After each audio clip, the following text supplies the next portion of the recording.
Good afternoon. Welcome, everyone, and thank you for joining us today. My name is Tiara Pollock, and I'm the Financial Literacy Program Specialist with the Chartered Professional Accountants of BC.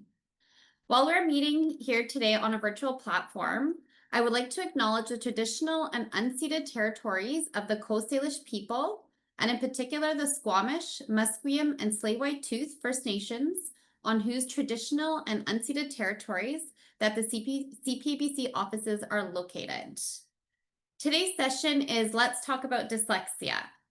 In this webinar, we will share information about dyslexia, dispel some common myths and misconceptions, discuss the societal costs of unsupported dyslexia, and provide suggestions about how you can make your workplace and business more accessible and welcoming to individuals with dyslexia and other forms of print disabilities.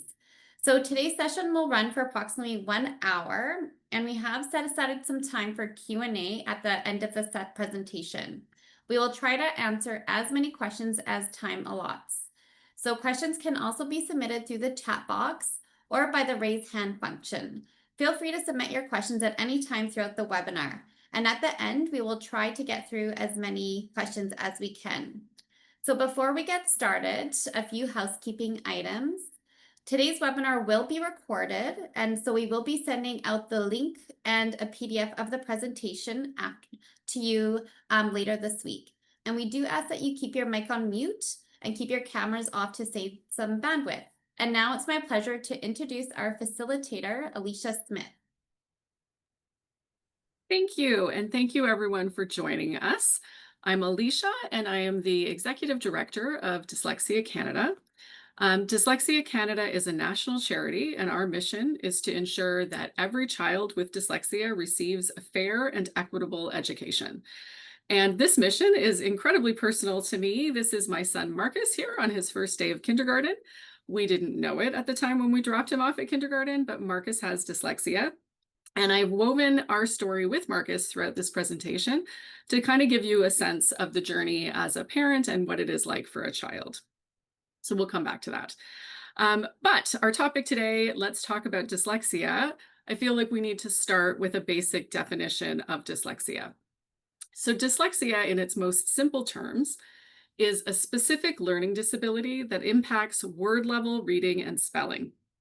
And the most important part of this definition is this aspect of word-level reading and spelling. So to really unpack what that means, it's important to think about what we mean by reading. So I think everyone can understand that reading comprehension is the goal of reading. That's taking language that has been transcribed through symbols and put onto a page or a screen and being able to interpret that and understand what the message means. That's reading comprehension. But there's really two distinct pieces that feed into reading comprehension. The first is word identification. So this is just the mechanical part of reading. It's the ability to quickly and accurately turn those printed symbols into words in the language. The second aspect of reading comprehension is language comprehension. That's the ability to understand what those words mean in that context. So language comprehension is built on vocabulary knowledge, it's built on background knowledge, and it's built on an understanding of the syntax of the language that you're communicating in, how we organize words and our conventions of communication. So these are two very distinct aspects that go into reading. The model that I like to use to discuss dyslexia is called the simple view of reading. This is a model that it's a theoretical model for how reading works that's been around in the research for a really long time. And I find it makes a really nice framework for discussing reading. So in this model, it expresses the relationship between the two aspects that go into reading comprehension through multiplication. And that's because, of course, in multiplication, if you have a 0 in something times anything is going to be 0. So really the point to make here is that strength in one of these aspects of language, one of these aspects that feed into reading comprehension is not enough to fully compensate for a challenge or a weakness in the other. So if you think about this in mathematical terms, if you're only able to identify half of the words, even if you understand 95% of them, your reading comprehension is going to be below either one of those things. So how does this relate to dyslexia? So dyslexia is a difficulty with just the first aspect of this, of reading comprehension. That's the word identification piece. So when we're talking about dyslexia, we're talking very specifically about the mechanical aspect of reading, that is quickly and accurately just identifying the words. Many individuals with dyslexia have strong language comprehension skills. If you simply told them the information, they would understand it and they wouldn't have any challenges. But it's that accurate and automatic word identification that is causing a problem, and it's a bottleneck that's preventing them from understanding the information when it's presented in writing. Dyslexia is very, very common. So people can struggle with either aspect that feeds into reading comprehension, but struggling with that word identification piece is the most common cause of reading difficulties. And we estimate that up to 20% of the population in Canada has dyslexia. So that could be up to 750,000 kids. That percentage carries on for the adult population as well, but Dyslexia Canada, as a charity, we really do focus on children. So most of our stats are related to kids. Or we say 2 to 4 kids in every classroom have dyslexia. It is the most common reason that people struggle with learning to read. Dyslexia also very often runs in families. So my son Marcus, I mentioned at the beginning of the presentation, has dyslexia. I also have dyslexia. I was identified with dyslexia when I was in grade 9. My father, though he has never been formally assessed for dyslexia, exhibited many of the same challenges that Marcus and I had in school, and continues to exhibit many of the same challenges as an adult. So highly likely that my father is dyslexic too. But at this point, there's been a lot of research looking at the genetic aspects of dyslexia. There is no one single gene that is the dyslexia gene. Researchers have identified a constellation of genes and a constellation of environmental factors that interact to express as dyslexia in children and adults. I think probably the most common misconception about dyslexia is that individuals with dyslexia see things backwards, or we see letters or words moving around the page. That's a popular misconception about dyslexia. Individuals with dyslexia are no more or less likely to have vision problems than anybody else. So there are a lot of popular treatments for dyslexia on the market that try to address dyslexia as a visual issue. Those are things like the dyslexia font, colored overlays, special glasses, or even treatments like vision therapy. These are not evidence-based treatments for dyslexia, and Dyslexia Canada does not recommend or endorse that sort of treatment. And the final thing that I want to address about dyslexia before we get more into the experience of having dyslexia is that dyslexia is in no way related to intelligence. So there's a popular idea that all smart kids learn to read really easily, and many of them do. However, there are lots of highly intelligent people who have dyslexia who really, really struggled with learning to read, and may even continue to have literacy challenges as adults because they haven't had that support. So if you take anything else away from this presentation, I hope it is that dyslexia is not related to intelligence. Dyslexia is just a difficulty, as I said, with that mechanical aspect of reading, the word identification part. But of course, both aspects are equally important, but they develop in very different ways. So I did want to just briefly dive into each one of these and how they develop, starting with language comprehension. So as humans, we have evolved as a species to communicate through oral language. This is something that our brains evolved to do over millennia, like many, actually hundreds of thousands of years in time. So language comprehension starts to develop for us even before we're born. And then early language comprehension skills for kids start to develop through their experiences in life, through listening and speaking with the adults that are around them and with other children. through experiencing the world. They're building background knowledge, they're building vocabulary. All of these things that they experience through school, for them before school, language comprehension is beginning to build through just those regular everyday interactions. It's quite a natural process. Most kids do not need to be explicitly taught how to speak. They usually just start to do that.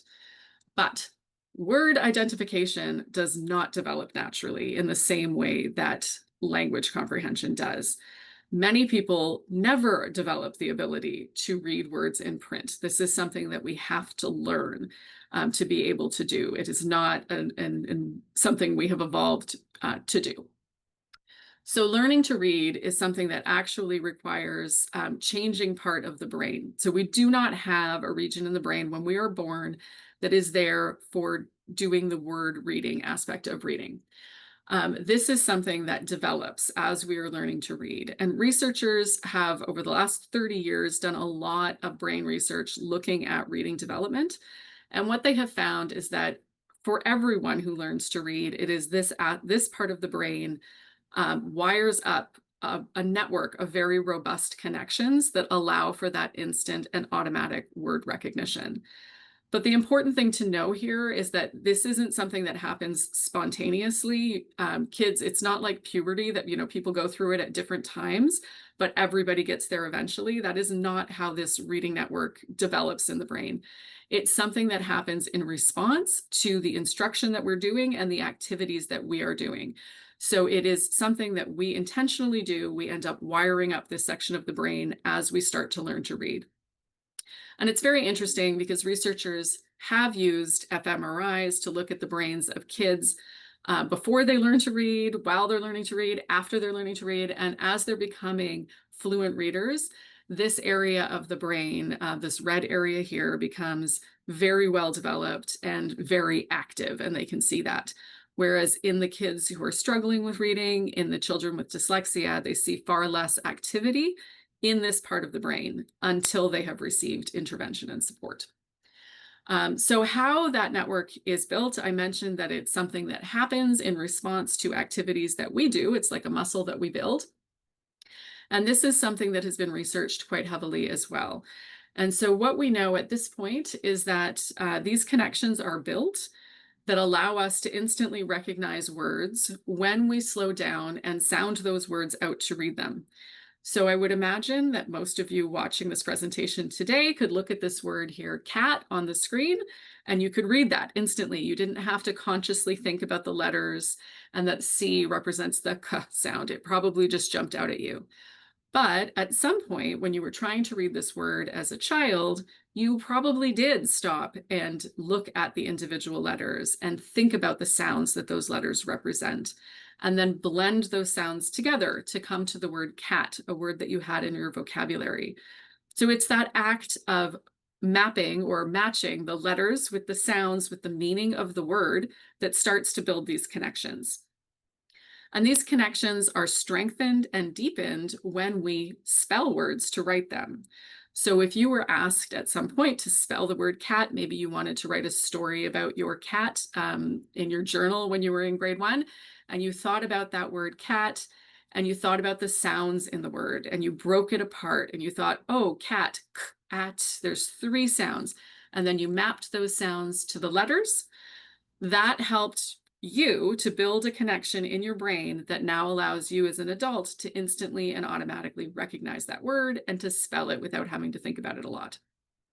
So it's this act of sounding out words to read them and segmenting words to spell them that helps us to become skilled and accurate word readers.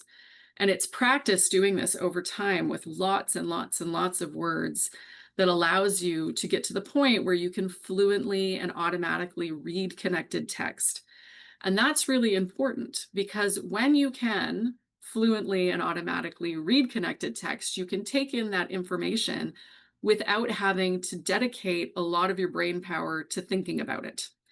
So if when you are reading, it is very difficult for you, you're having to problem solve every word or every other word, it's halting and it's slow, that gobbles up a lot of your attention and a lot of your brain power, and it doesn't leave a lot left over for you to really dedicate your time to thinking about what you're reading and to considering it at a deeper level. So it's really, really important that people become able to accurately and fluently identify words. So one important thing, this process is called orthographic mapping. And one important thing that I just want to make sure everyone understands is that this is the process that everyone goes through when they're learning to read, whether they are dyslexic or not dyslexic. It's not like dyslexic people learn to read one way and everybody else learns to read a different way. That is a myth. Everyone goes through this process. This is how skilled reading develops. But different people do this process more easily than others, and we're going to talk a little bit about that. So if you think about this process of decoding words or sounding them out and breaking them apart to spell them, there's a whole lot of things that you need to know and be able to do in order to engage in this process and to be able to get that bank of instantly recognizable words building in your brain to get those connections going. So for little kids, it's really, really important that they know things in kindergarten and grade 1, like they need to learn the alphabet. They need to learn letter sound correspondences. They need to know that the letter C often represents the k sound.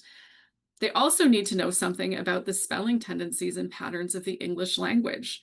Sometimes people will tell you that English is crazy and that it just doesn't make sense. Sometimes sometimes the letter C represents k, like in cat, but then you'll see a word like city or scent, and it makes the s sound. And you might be tempted, or you may have heard, oh, well, that's just crazy. You just have to remember that. In fact, actually, there's a really regular pattern for that. So in English, if the letter C is followed by the letter I, E, or Y, the C typically makes a s sound, not a k sound. That's something that kids need to know if they're going to be able to read words independently on their own. And again, some kids pick that information up really easily. They intuit it from the reading that they do, and other kids really need to be taught that. In addition to the knowledge that you need to be able to engage in this process, you also need some skills. So taking the individual sounds and then blending them together into a word, that's a skill that can be challenging for some kids. On the flip side, taking a word and breaking it apart and segmenting it to spell, that's another thing that can be challenging. Collectively, those skills are called phonemic awareness. Additionally, you need to have some cognitive flexibility, and this is a skill that we all do when we come to a word that we don't know.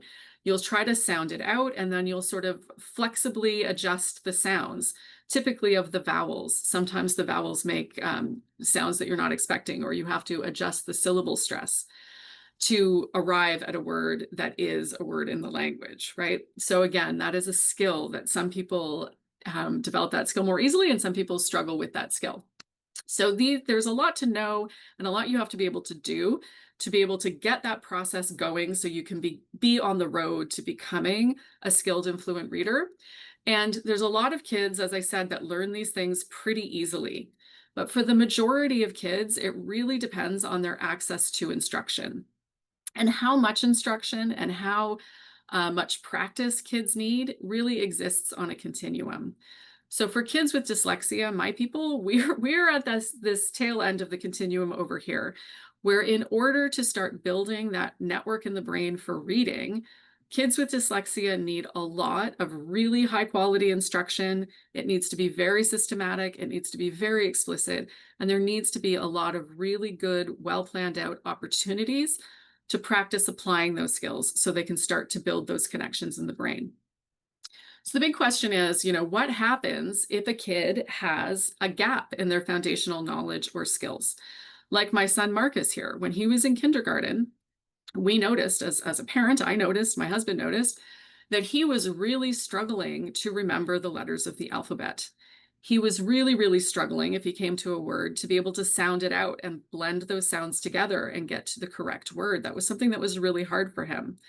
So he was bringing lots of books home from school and lots of practice sheets, and we were working with him all the time. But we noticed that he started to develop these compensatory strategies. So a lot of those initial books that he was bringing home were very repetitive. They were intentionally written to be very repetitive. They would have patterns like I see, and then there would be a picture of a dog, and the word is obviously dog. I see a cat, I see a cow, I see a giraffe. So he would memorize the beginning part. And then he might, for the final word, guess that word based on the context. He might look at the picture, he might think about what would make sense here, and he would guess. We would notice that a lot because sometimes he would see a picture of a monkey and he would say gorilla or something like that, something similar, but not exactly the same thing. He was just guessing. When the text got more complex and it was harder to memorize or guess, he would often skip words he didn't know. He would just like rush right past them and go right through and hope that nobody would notice. He would also try to memorize whole words. So this was something that we were very much encouraging. It was encouraged at school. He was coming home with sight words of high frequency words. And the idea was that, he'd be able to memorize these. And certainly you can memorize some high frequency words. But we really noticed that when he did that, he couldn't at all spell them. He had a lot of challenges with spelling those words. And it really was, it wasn't a strategy that seemed to be getting him where he needed to go. But finally, I think the biggest compensatory strategy that most individuals with dyslexia develop is just to avoid reading altogether. So when you're not doing that, when you are reading and you're employing those compensatory strategies, you might be getting through that text, but you're not doing the work that needs to happen so that those connections are being built in the brain. So what we found is that we were spending a lot of time with him working on the books and the activities that were coming home from school. He really wasn't using that time effectively or efficiently, and he wasn't getting to the point where he was a skilled and fluent reader. He was really, really struggling when the text got harder, and that really impacted his reading comprehension. And this is kind of a common story for a lot of kids with dyslexia. Once they're getting into grade 2 and grade 3, they really hit a wall. So what generally tends to happen, and this is the challenge of dyslexia, is that the kids that did get really strong foundational skills in the beginning, they're spending that time in grade 1, grade 2, grade 3. They're reading those little books, they're decoding the words, and they're building those connections, and their reading trajectory is quite strong and quite rapid. It's actually quite incredible when you think about how much kids learn over those years and how quickly they develop into skilled readers. But if there are gaps in the foundational knowledge, those kids are on a very different trajectory. They might be spending time with books, but they also might be avoiding books, and their progress is just a lot slower. So what starts out in kindergarten as a very small gap, by the time the student is in grade 2 or grade 3, there is this very, very large gap in their skills and the skills of their classmates and their peers. And what tends to happen in school, we talk about making this transition from learning to read in kindergarten, grade 1 and grade 2, to reading to learn happening around grade 3. So if you have a child that is really struggling at this point with word identification, even if they came to school with very strong language comprehension skills, they're struggling at this point to continue to read, to continue to grow their language comprehension skills through reading. Because it is at this point when kids start to read, to learn things in science and social studies, in health, even reading the words on the math problems, that not only are you learning about those topics, kids are also building their language comprehension that way through reading and through text. So if a child is struggling at this point, what starts out for them as just a simple problem with the mechanical part of reading word identification can actually spiral into a difficulty as well with language comprehension, which makes their reading comprehension even more impaired.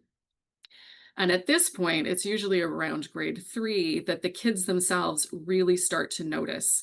They are struggling. They are not able to complete the tasks that teachers are giving to them. They're looking around. They're seeing the other kids being able to complete that work. And it really starts to take a huge hit on their self-esteem, their mental health, and their confidence. And this is exactly what we experienced with our son, Marcus. He was absolutely struggling with those foundational skills.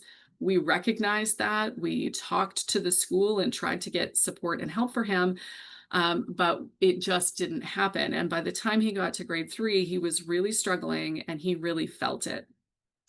And I have a passage here. This is a quote that he actually wrote when he was older, reflecting back about how he felt when he was in grade 3 and really struggling with that transition into reading to learn. So he said, "I couldn't read and everyone else could. I felt like a complete and total idiot. Sometimes I wished I would just die so I could stop feeling so stupid." And I can tell you as a parent, it is heartbreaking to hear that. This is not an experience that is unique to my own child. A lot of parents of children with dyslexia have had their kids say things like this at that young age. And what typically ends up happening in this period, sometimes between grade 2 and grade 4, is that these kids are really struggling in school. They're really feeling it, and they will either withdraw from school and academics entirely, or they will start to act out through behaviors. So a lot of times kids end up having behavior challenges at school because they will do anything they can at this point to avoid engaging in those learning activities that are going to make them feel stupid. Um, and it doesn't tend to get better if intervention isn't provided. So for these kids that are, having these foundational skill gaps, it continues to snowball throughout their lives. Those challenges with reading and learning in grade 3, 4, and 5 means that they are missing out on the content they need to be learning in science and social studies, and language comprehension, which really impacts the courses that they are able to succeed in high school, which of course impacts the options that they have for post-secondary education and the options that they have for careers in the future. It means that individuals with learning disabilities have lower lifetime earnings on average than individuals who don't. They're also at a higher risk of unemployment, poverty, and homelessness.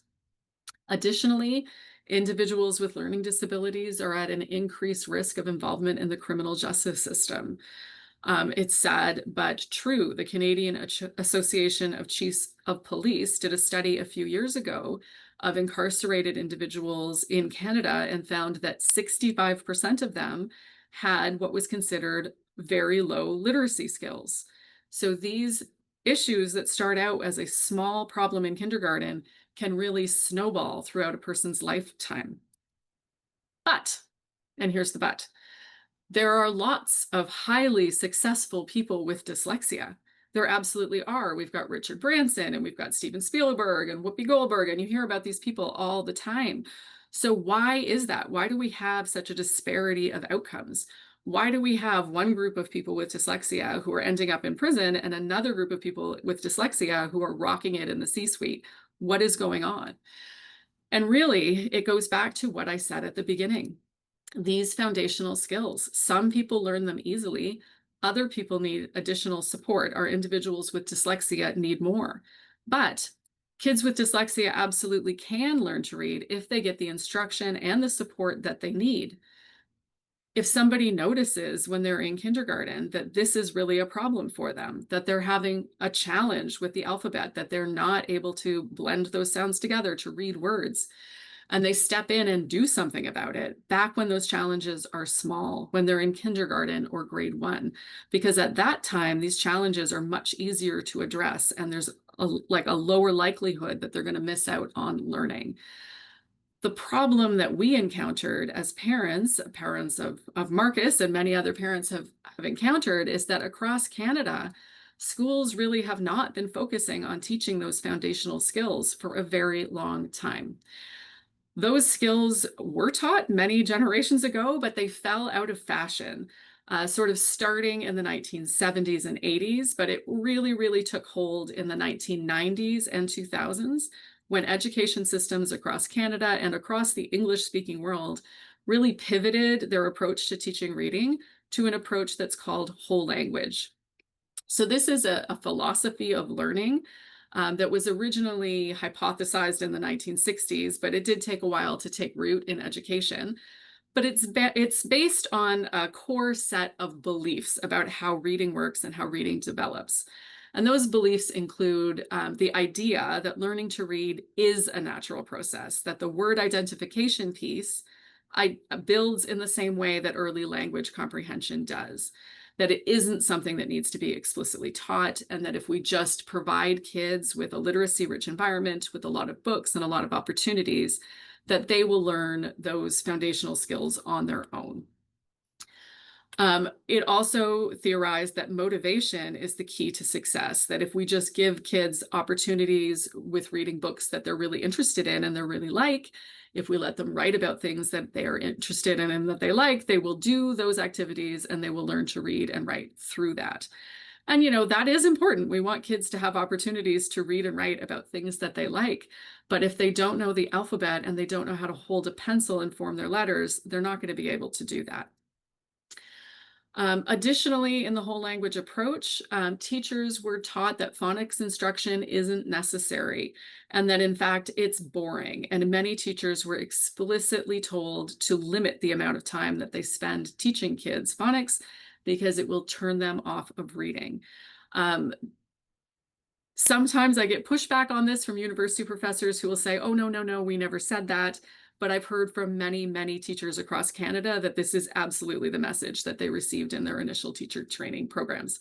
So they were taught these ideas about reading, which are not aligned with the science and they are not correct. And they were also not provided with the skills that they would need to teach phonics if they decided themselves that they wanted to do it, because there's actually a lot that you need to know and be able to do in order to provide that instruction to kids. And unfortunately, it hasn't been included in teacher training in Canada for a very long time. So if you're curious at all about that, there's a really interesting investigative journalism series. It's out of the States, but everything that's in this series is also happening here in Canada. It's audio documentaries. It won a Peabody Award for investigative journalism. It's through American Public Media. It's really, really good. Highly recommend. So the result of this, of the whole language movement and the changes in education, has been that as parents, we've been told when our kid is struggling, when I went in when Marcus is in kindergarten in grade 1 and said, I'm concerned, we're told, well, you should just wait and see, because reading just will click for him one day, it will develop. Of course, for most kids, it really doesn't. And by the time we get around to providing them support, they're older, the gap is wider, and the support that they need needs to be far more intense, and it needs to take place over a longer period of time. And the challenge is that it isn't just kids with dyslexia who are struggling, because those foundational skills were pulled out of the general curriculum and aren't being provided in the general classroom. We've got a much wider group of kids that are struggling with learning to read at this point. It's not just the dyslexic kids who are struggling. There's another group who are not dyslexic who are just not getting the instruction that they need.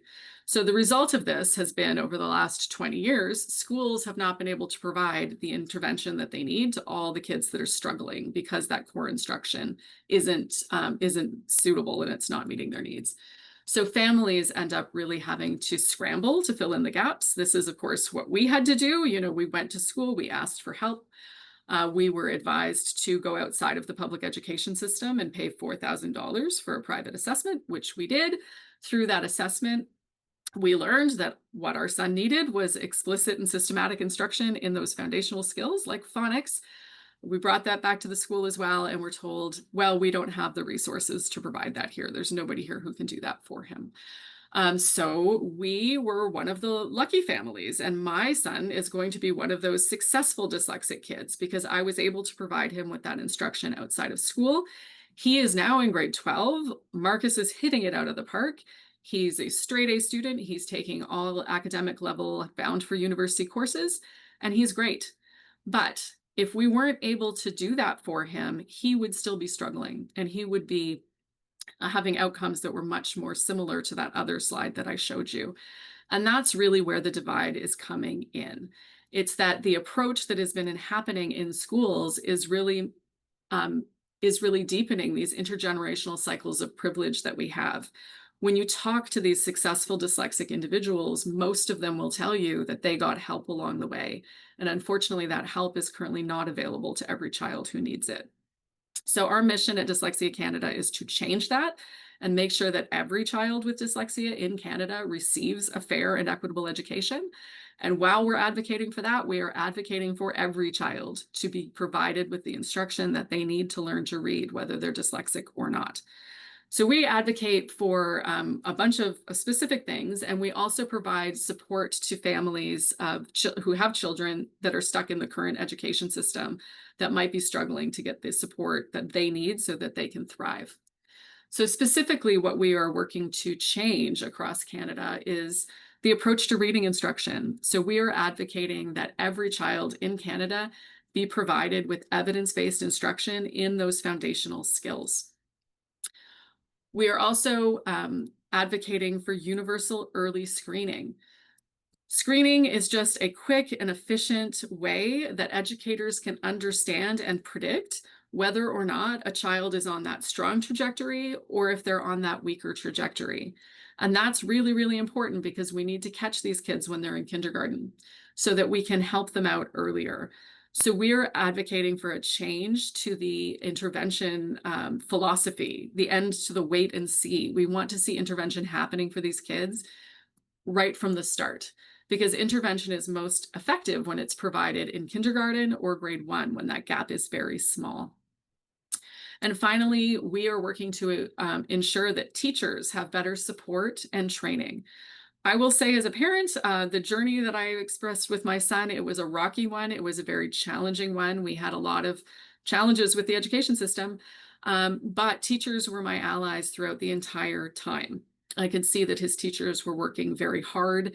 I could see that they cared very deeply about what they were doing and their jobs, and that they were doing the best that they could with the knowledge and the resources and the time that they had available. So these are the 4 things that Dyslexia Canada is working to advance nationally. And we've been making quite a bit of progress, actually. It's quite good.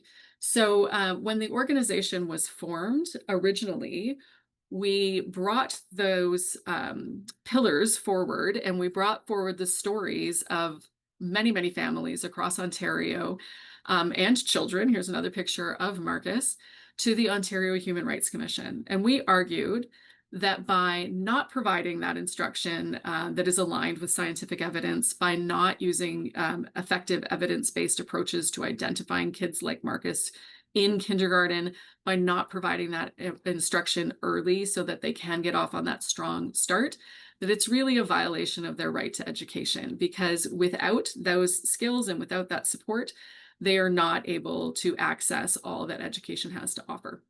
And the commission took this very seriously.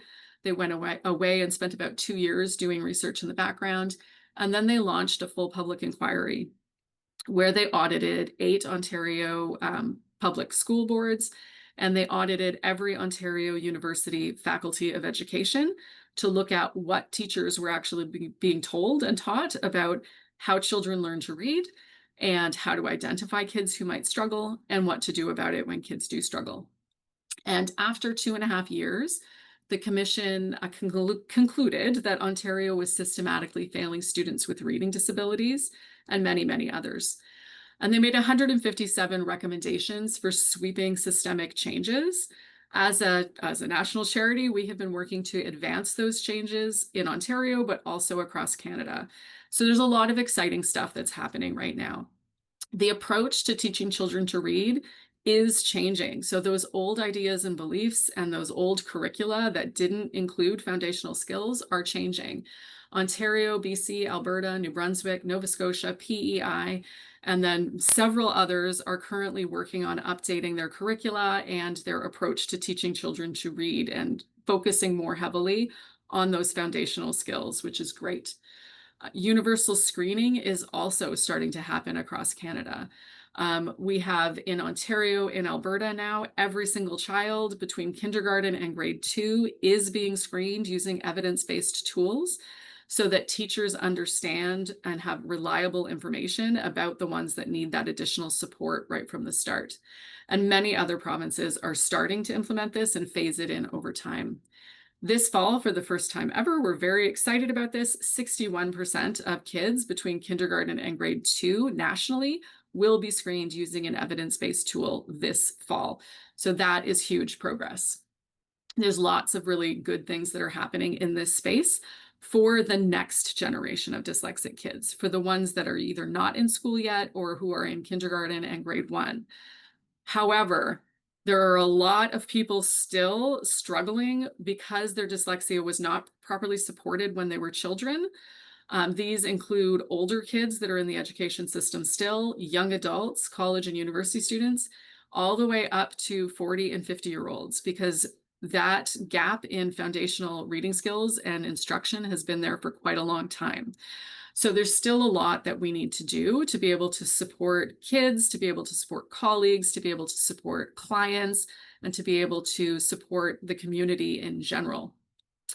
So I've divided my what you can do to provide better support for dyslexia into two basic buckets, kids and adults, really. So if you're a parent, I would really encourage you to learn the warning signs of dyslexia yourself. I've gone through a lot of them in this presentation. It's things like difficulty learning the alphabet, trouble sounding out words, those compensatory strategies that Marcus developed on his own, skipping or guessing words and sentences, or avoiding reading altogether. On our website, we have information on the website. We also have some wonderful print resources that have the warning signs. We have checklists for parents. If you are interested in helping to spread awareness for dyslexia or helping out in your community, we do ship these resources across Canada at no charge, and we love it when people come to us and say, hey, can you send me some of these? I'd like to put them in my public library. That is really a wonderfully helpful thing that you can do to just help parents understand. I would also say that if you're a parent, if you're at all concerned about your child's reading development, your job is to ask a lot of questions. So when Marcus started school, I had a lot of trust that his teachers absolutely knew what they were doing. And as I said, they were lovely human beings. They did not understand what dyslexia was. They did not understand the warning signs of dyslexia, and they were not providing him with instruction that was based on scientific evidence. I did not know the questions to ask to understand that, though. I asked questions that seemed reasonable to me, but I didn't really understand the responses. So we have just this year created a new parent handbook, and it is absolutely filled with specific questions that you can ask as a parent. It's broken out by age and stage and topics. And with each question, we've provided sort of like a thumbs up and a thumbs down answer, so that when you're hearing back from the educators what they're telling you, you can absolutely have a better understanding of whether that answer is what you're looking for. And also make sure that you get them help as soon as you possibly can. I'd also really suggest that you don't overlook the emotional support piece. So kids with dyslexia are struggling. So they can learn to read, but that process is more difficult for them. So it's really helpful if you can help them understand what dyslexia is, so they understand that it's not related to intelligence at all. Help them build and identify their strengths and build on those, and provide positive role models. I've included on here a picture of a book that we have. So we've worked with a production company in Quebec to make a little book for kids about dyslexia. So if this is a conversation that you need to have, reach out to us. We can send you a copy of this book to help facilitate that. When it comes to positive role models, we also have been working to amass a library of stories of successful Canadians with dyslexia.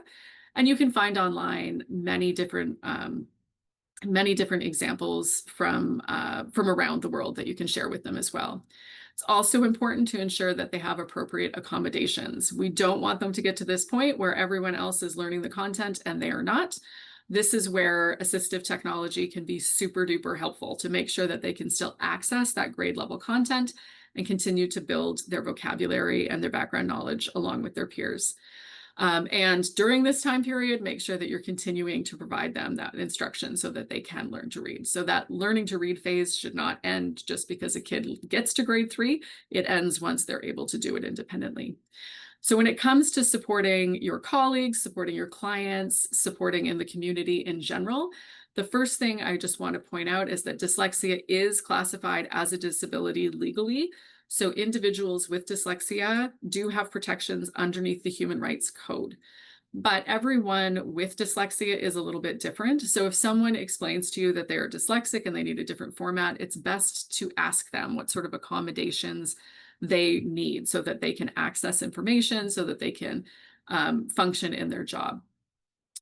So some of the most common workplace accommodations include things like having a quiet space where you can work, having access to specific technology or software. I personally love Speechify. It's a technology that I use all the time for listening to long reports that I have to read. Um, Providing things that are written in advance for people and making sure that when possible, you're providing things in audio and video formats, so training materials, that sort of things. If you can make a video and people can watch it, that is going to be better than having them have to read through big manuals. And I would also just say, just generally speaking, to just be aware of situations that may provoke anxiety or embarrassment. So adults with dyslexia were kids with dyslexia at one point, and it leaves some pretty lasting emotional scars, I would say. So anything that you can do to avoid putting people on the spot would be really helpful.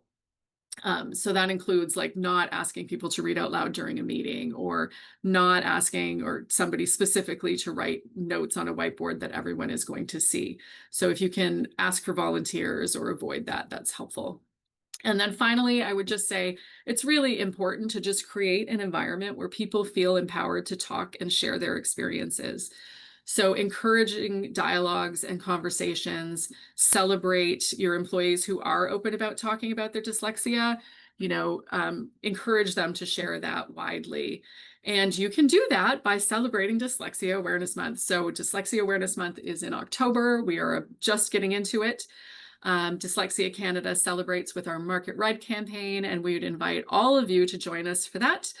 Red is the color of Dyslexia Awareness Day. You can host a Wear Red Day in your office or workplace or school. And we have lots of ways on the website where you can get more information about how you can get involved in celebrating. And of course, we love to see all of those pictures and things like that online as well. So thank you very much. And I am going to turn it over for questions. Before I do, I will just say, we are a national charity. Our goal, as I said, is to support individuals in the system now and to advocate for change. One of our cornerstone projects is called Dyslexia Compass. So this is a free program that we run by staff and volunteers. So if you have any questions, if you're looking for support for your child, if you have any questions about how to support people with dyslexia at work, you can reach out to us and we will connect you with a volunteer who can provide you with some one-on-one support and answers to those questions. And with that, I will turn it over and ask Sandra and Tiara if there are any questions for me. So you must have done a great job, Alicia. Thank you. There aren't too many. There was a question that came in early on about, is there a correlation between ADHD and dyslexia? Yes, there is. So there's an overlap. So I believe it's about 50% comorbidity between dyslexia and ADHD. So they really do tend to go hand in hand. Sometimes the dyslexia gets overlooked when ADHD is at play. So we'll look at someone might look at the child and think, well, they're just not focused enough. If they focused more, they would be able to read. And certainly treating the ADHD is important, but we can't overlook also assessing for dyslexia. That we need to really address both if the child is struggling with both. Great. And then, so what do you do if your child doesn't find out? Like when you found out in grade 9 that you had dyslexia, where do parents go from there? Yes, so it really depends on the state the child or the student is in and what they're struggling with at that time. So I found out I had dyslexia in grade 9. I was able to skate by in school until then because the classroom instruction that I was provided at the time, I started kindergarten in 1980. So some of those foundational skills, I got more support with that than my son did. I didn't get as much as I needed. I definitely had a reading fluency issue at that point. I had a big challenge with spelling. I still really have a big challenge with spelling. But I was able to skate through until grade 9. So at that point for me, because what I was struggling with was spelling and reading fluency, assistive technology is what helped me. It wasn't very good assistive technology at the time because I started grade 9 in 1990, right? So it wasn't quite the same level that we had. So things like extra time were provided to me at that point. I was allowed to use computers to write exams, and I was allowed to use a dictionary and aids like that to assist with the spelling piece, and then extra time because there was no, yeah, anyway. So really, if you have an older child, it's really important to start with an assessment to understand what it is that the child's struggling with. And when I say assessment, I don't necessarily mean that you need to go to a psychologist and pay $4,000 like we did with Marcus. There are some simple assessments that can be done at school that can help you understand what the child needs support with. And then from there, it's really trying to work with the school to find a balance of support for the actual underlying reading and writing issues and those accommodations and supports like assistive technology or extra time or a quiet space that are going to be able to help them to succeed. So it really is on an individual basis. I would say read our parent guide, like our parent handbook has some really great information in there that is available for free on our website. We are currently fundraising to get money so that we can actually print beautiful printed copies of that and send that around Canada. So keep your eyes peeled for that. Hopefully we will have those available soon. And reach out to our team. If you are really struggling, you can definitely reach out to Dyslexia Compass. Mm-hmm. Yeah, they're great. That team is amazing. And we do have people on that team who can support adults as well. Yes, we do. Yeah. I see one other question. How can I provide information to dyslexia adult clients? Sure. So that is, there's a combination of things that I can suggest there. It kind of depends on what kind of information you are looking to provide them. There are a lot of tools available now where you can very simply and quickly record yourself speaking over a screen capture. So if it's some sort of process or something about your website or something that you're trying to explain, if you can just, instead of typing out a big long email or sending them a PDF document, if you can create a little video, Loom is a great tool. There are a lot of other tools where you can very quickly just record yourself explaining it. That is a great way to support everyone. Honestly, people are very busy. Even non-dyslexic people, I think, would very much appreciate that. So that's something that if you can consider building that into the general workflow for your business so that people don't have to request it, they don't have to identify that they're dyslexic. It's just you can say, well, I need to explain this thing to you. Here is this video over here. You can go and see that. Or trying to have phone calls with people to relay information to just make sure that they get it and they understand it. That's really helpful. Another helpful thing is to make sure that when you are providing documents, like PDF documents, that they are accessible, that they can be read with a screen reader. There are tools that you can use very quickly to just check the accessibility of a document. So the best way to do that is just make sure that you're not including lots of pictures and things like that, that you're making things as simple and straightforward as you possibly can. So sometimes you might want to make things like beautiful and highly designed. That just makes it harder to read often. So it can save you time too, because if you're just going with simple documents, that's great. Another tip that I have, if you are supporting clients that have a lot of forms to fill out, that sort of thing, to offer to have somebody meet with them and go through the forms, right? So if it's something where you're dealing with somebody's pension or you're dealing with taxes or something like that, there's a lot of technical language that's in there that can be really challenging for people. So if you can have somebody, and I know it takes more time, but if you can have the offer available that, here are the forms, you can fill them out. Or if you want, book an appointment with me or this other person that works with me, book an appointment, come in, we'll go through them together, and then have you or the assistant actually be the one to fill out the fields in those forms. That can be really helpful too. Any other questions? Yes. Okay. So how do you go about finding, I guess I'm assuming, a tutor that would teach the foundational skills? Yes. So tutoring is something that unfortunately a lot of families do end up needing to invest in because they're still having problems getting good instruction for their kids at school. Though I will say things are getting better. In our parent handbook, we do have a set of suggested questions to ask tutors. And I think it is really, really important that you go into that decision to engage a tutor with a good set of background knowledge, kind of as an informed consumer. because not all tutors actually are providing effective evidence-based instruction either, right? There's no regulation in the tutoring industry. There's no one set of standards, anything like that that you can look to. So nobody's really checking. Really, anybody can put their card out there and say, I am going to tutor your child, right? There's nothing to prevent that. So the best way to ensure that you're getting a good tutor is to go through the questions that we do have in the parent manual or the parent handbook and ask those specific questions and look at the responses that you're getting. And if you're concerned, if there's things that you're not sure if this is a good answer or a bad answer, try to get those responses in writing. You can share those with our Dyslexia Compass team. They will go over them with you and help you understand what do these responses mean? Like, what is this person actually going to do?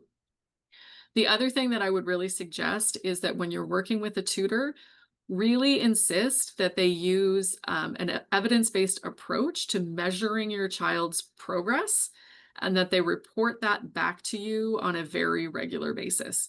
So they're the same tools that school boards are now using for screening across Canada come with these progress monitoring tools. And these are very quick little assessments. They take like 1 minute.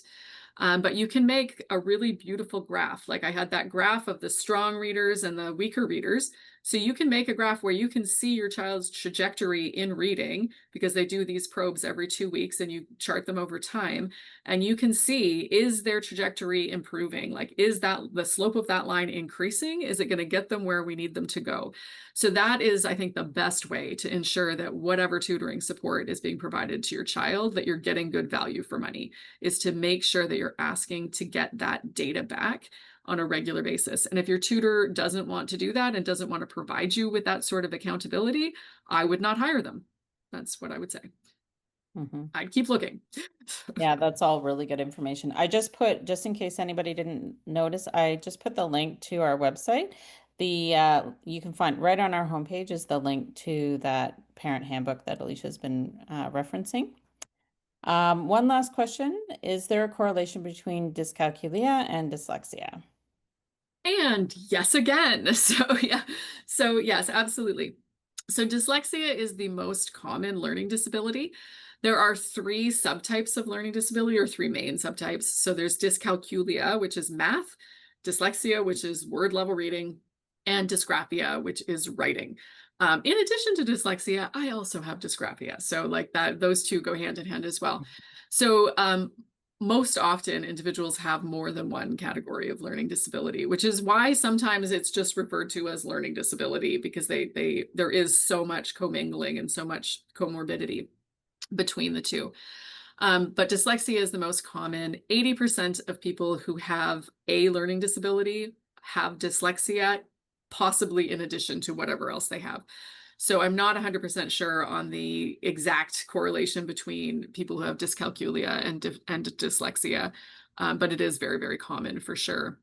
Yeah, you definitely hear people with, 1 or 2 of, those 3. Or all 3, like very common to have all 3. Yeah, my son has dysgraphia as well as dyslexia too. So well versed in that. So that seems to be all the questions, unless anybody's got a last minute question for Alicia. You can also always just email us at info@dyslexiacanada.org if you have questions after the webinar's over. Great. Well, thank you very much. Thank you, Tiara, for organizing the webinar. Thank you to everybody for joining us. And again, October is Dyslexia Awareness Month. I hope that you will join us in celebrating and promoting awareness, and you can come to the website to learn more about that. Thanks, Tiara. Thank you. Thanks so much.